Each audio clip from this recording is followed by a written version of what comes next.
Assalamualaikum warahmatullahi wabarakatuh. Waalaikumsalam warahmatullahi wabarakatuh. Selamat pagi semuanya. Apakah semuanya dalam keadaan sehat? Alhamdulillah. Tapi untuk mengecek kejelasannya, sebelum kita mulai pembelajaran, saya akan absen dulu satu per satu. Akfa Aulia Fazani ada, Aisyah Al-Maghfirah,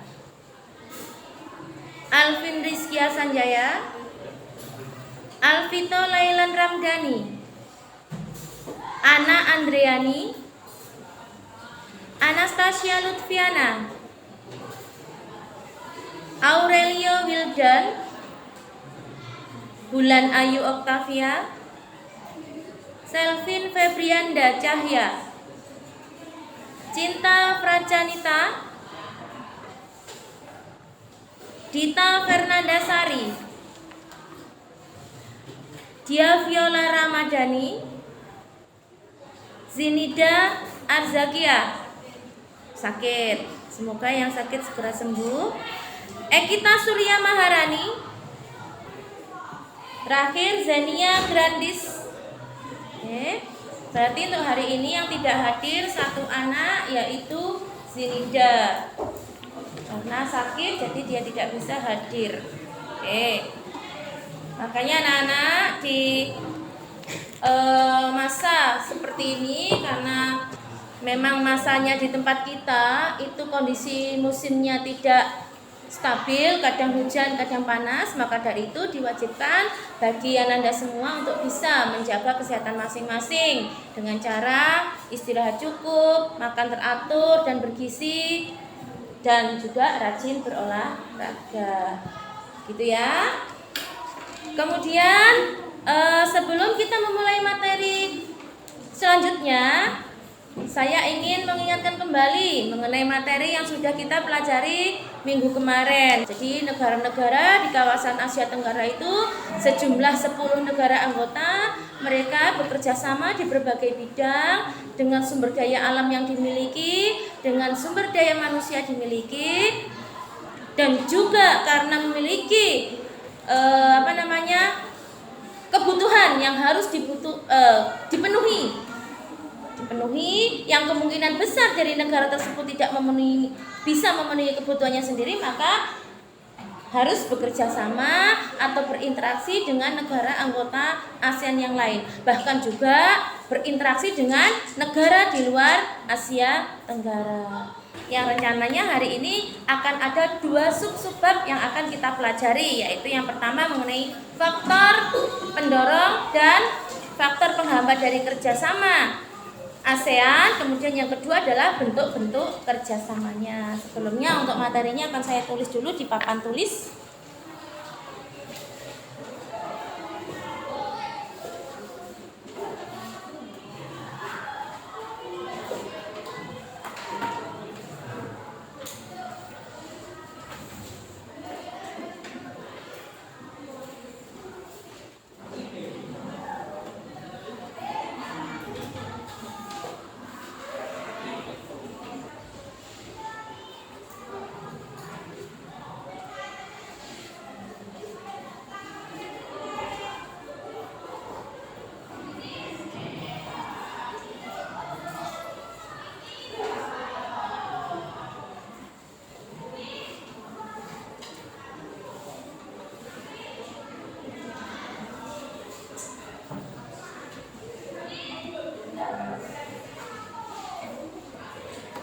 Nah, ini nanti yang akan kita pelajari sebabnya adalah interaksi antar negara-negara ASEAN. Kemudian untuk sub-babnya ada 2 yang akan kita pelajari. Yang pertama, pengertian faktor pendorong dan penghambat dari kerjasama ASEAN.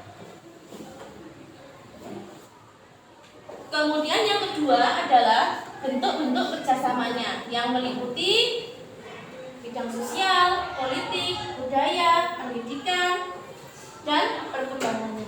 Nah, sebelum ke inti materi, saya tanya dulu, apakah ada yang tahu mengenai SEA Games? Ada yang tahu? Kalau ada yang tahu silakan. Angkat tangan.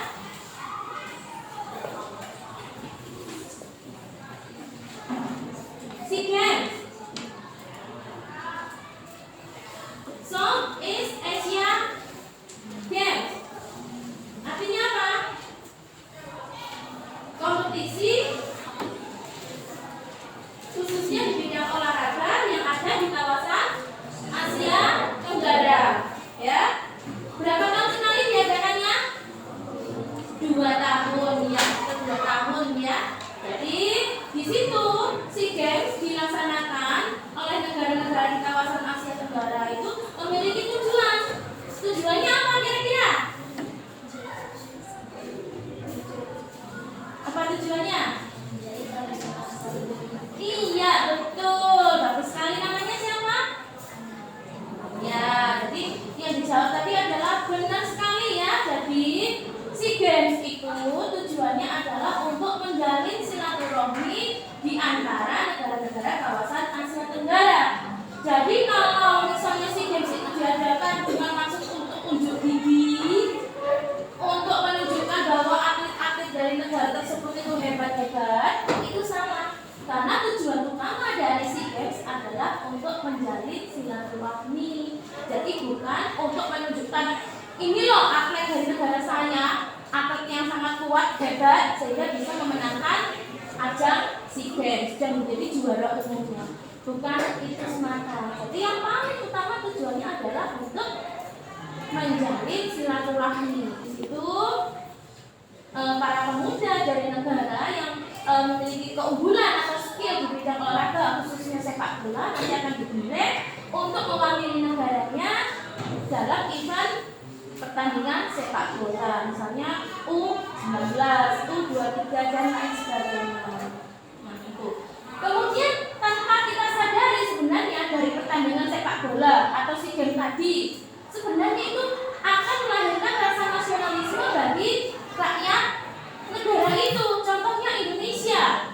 Ya, jadi ikut dalam SEA Games. Kemudian dalam event pertandingan sepak bola. Nah, di situ semua rakyat Indonesia dari Sabang sampai Merauke memikirkan kata yang sama, yaitu satu kata Indonesia. Indonesia. Betul enggak? Nah, itu adalah salah satu bentuk rasa nasionalisme. Cinta rasa tanah air, cinta tanah air kita yang begitu kuatnya, luar biasanya, sehingga tidak kita sadari walaupun dari etnis yang berbeda, suku yang berbeda, yang memiliki budaya dan juga bahasa yang berbeda, akhirnya ketika ada event seperti itu, akhirnya rasa nasionalisme tumbuh menjadi satu kata, yaitu Indonesia. Lihat video pembelajaran yang sudah saya kirimkan linknya ya, silahkan dipelajari. Kemudian sampean setelah selesai melihat video pembelajaran tersebut, silahkan ditulis kira-kira permasalahan-permasalahan yang dihadapi atau yang dialami oleh negara-negara kawasan Asia Tenggara dalam hal kerjasama di ASEAN itu apa saja. Silakan dimulai dari sekarang.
Oke, waktunya sudah saya anggap selesai.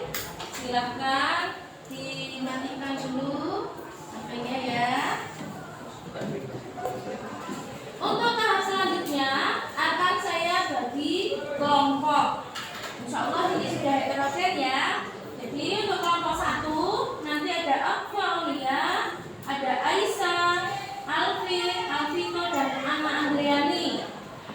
Nanti kelompok 1 bisa duduk di bangku yang sebelah sini. Dilanjutkan kelompok 2, 3, 4, 5, 6, dan 7. Ya.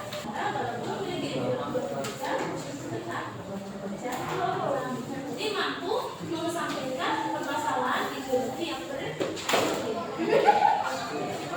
Ada lagi yang menemukan masalah? Kenapa?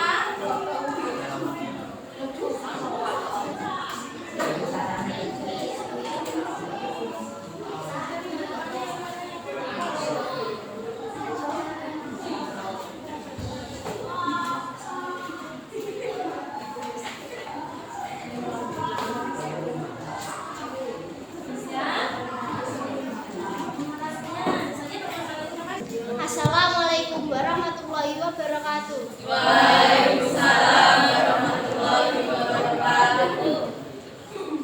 Saya perwakilan dari kelompok 7 akan mempresentasikan materi faktor menghambat ASEAN.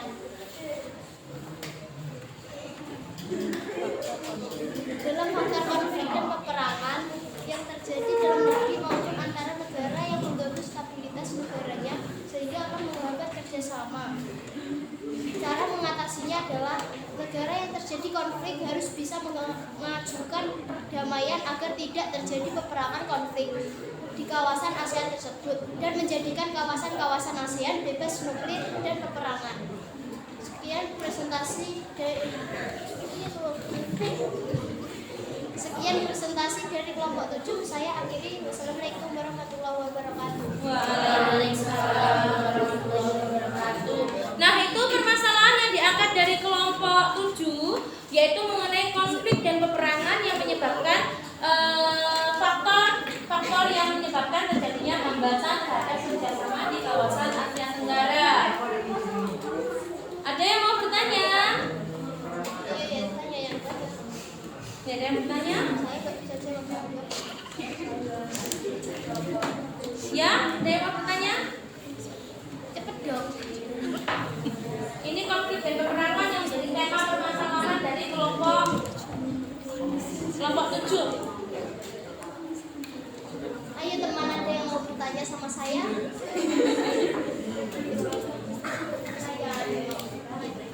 Oke, kalau nggak ada silakan ditutup kan. Siapa namanya? Sekian dari saya, terima kasih. Wassalamualaikum warahmatullahi wabarakatuh. Tangan semua lucu.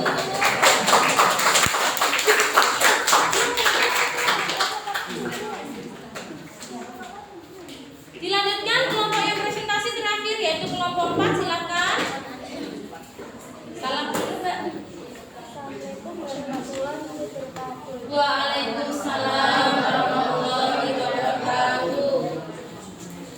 Saya kelompok 4 akan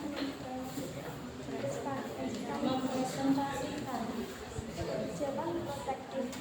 Agak kencang suaranya, Mbak.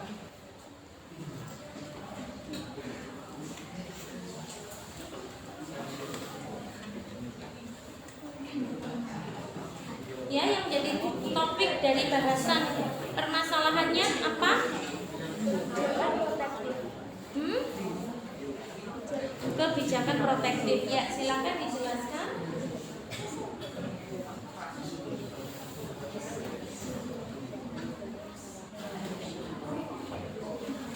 Suatu negara yang menerapkan kebijakan yang melindungi tentang politik kepentingan durasi. Misalnya tidak menerima impor hasil panen karena dapat mempengaruhi kondisi pendapatan hasil panen dampak kebijakan ini juga dapat mempengaruhi hubungan antar negara sehingga menghambat kesamanya harmonis.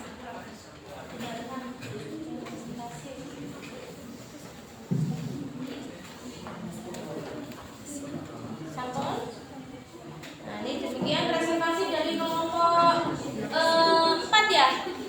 Kelompok 4 jadi mengambil permasalahan yaitu kebijakan protektif ya. Jadi kebijakan protektif bisa menjadi faktor menghambat dari terjadinya kerjasama di kawasan kawasan Asia Tenggara. Kira-kira yang menjadi penyebab permasalahan kenapa dengan penerapan kebijakan protektif ini kok bisa menjadi permasalahan, sehingga kerjasama antar negara kawasan Asia Tenggara itu menjadi terhambat. Ada yang ditanyakan untuk silakan Mbak. Apa sih dampak kebijakan protektif itu? Dampaknya ya, dampak. Namanya siapa Mbak? Cinta. Oke, Cinta bertanya. Dampak kebijakan dapat mempengaruhi hubungan antar negara sehingga membentuk persatuan yang harmonis. Gimana? Sudah dengar penjelasannya? Oke. Ada lagi yang mau bertanya? Silakan. Ada yang mau bertanya? Iya, silakan. Namanya dulu. Anastasia. Oke, silakan pertanyaannya. Apa sih pengertian dari kebijakan protektif? Satu kali. Iya, agak kencang lagi suaranya. Suatu negara yang menerapkan kebijakan yang bertujuan melindungi keamanan dalam negeri dan menekan biaya asing. Tuh. Gimana? Oke, dengar-dengar tidak ya pokoknya iya. Sudah ada lagi pertanyaan berikutnya? Kalau tidak ada, silakan ditutup untuk kelompok 4. Assalamualaikum warahmatullahi wabarakatuh. Waalaikumsalam warahmatullahi wabarakatuh. Oke. Tepuk tangan untuk kelompok 4. Oke. Tadi ya, diskusi yang kita laksanakan hari ini, walaupun kalau dikategorikan ini masih adem ayem ya, karena antara yang presentasi dengan kelompok yang mendengarkan belum bisa terjalin komunikasi dengan baik ya. Tadi untuk permasalahan dari kelompok 4 mengenai kebijakan protektif, ini memang ada kalanya merugikan negara lain yang ingin menjalin kerjasama dengan negara yang menerapkan kebijakan protektif ya. Jadi kebijakan protektif itu adalah kebijakan yang dikeluarkan oleh negara di mana negara itu melarang produk-produk asing untuk masuk ke negaranya tersebut. Nah, faktor penghambatnya tidak kalah banyak, tetapi walaupun terjadi faktor-faktor penghambat, contohnya ideologi tadi tidak menjadi suatu permasalahan bagi suatu negara untuk melakukan kerjasama. Dan kemudian kalau ada konflik peperangan, buktinya selama ini negara di kawasan Asia Tenggara selalu aman dan damai. Semua permasalahan yang terjadi selalu bisa diselesaikan dengan baik. Oke, demikian pembelajaran kali ini. Kemudian sebagai tugas di rumah, nanti anak-anak sekalian mengerjakan soal yang ada di buku pendamping ya. Jadi sampai kerjakan sebagai tugas rumah, kerjakan soal pengetahuan yang ada di halaman 24, dikerjakan di buku tugas gitu ya. Kemudian tidak lupa juga saya ingatkan lagi untuk sampai semua, tetaplah jaga kesehatan, jangan suka begadang, main game seperlunya untuk menghilangkan suntuk, stres, tapi jangan terusan ya, nggak boleh. Kemudian satu lagi yang tidak kalah penting, coba didengarkan.